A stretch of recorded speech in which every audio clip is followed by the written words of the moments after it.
नमस्कार, प्रणाम, हर हर महादेव। हम हैं प्रियंका देवी कुशवाहा और हमारे यूट्यूब चैनल में रउआ सभे के स्वागत बड़ुए। तो रउआ सभे के बीच में फिर से एगो हम प्यारा सा बेटी विवाह गीत लेके आ गइल बानी। तो गीत के पूरा सुनब जा, वीडियो के लाइक शेयर जरूर करब जा। तो चलिए रउआ सभे के गीत सुनावत तनी हम।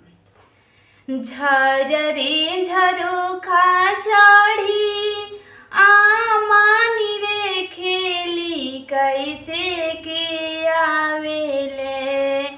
झरे झरोखा चढ़ी आमानी रे खेली कैसे के आवेले। हमरो बेटी के सजानावा कैसे के आवेले। कि हो हमरा बेटी के सजानावा कैसे के आवेले। झरे झरोखा चढ़ी भाभी रे खेली कैसे के आवले। झरे झरोखा चढ़ी भाभी रे खेली कैसे के आवले।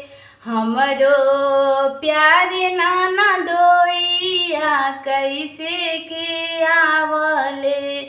हो मेरे प्यारे नाना दोइया कैसे के आवले।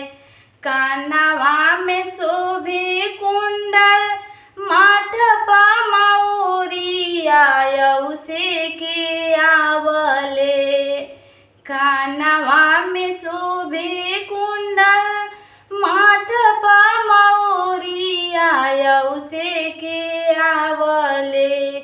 हमरो बेटी के सजानावा उसे के आवले। हो हमरो बेटी के सजानावा उसे के आवले। झरे झरोखा चढ़ी चाची रे खेली कैसे के आवले। झरे झरोखा चढ़ी चाची रे खेली कैसे के आवले। हमरो पतरी समधिया कैसे के आवले। हमरो बेटी के सजानावा कैसे के आवले।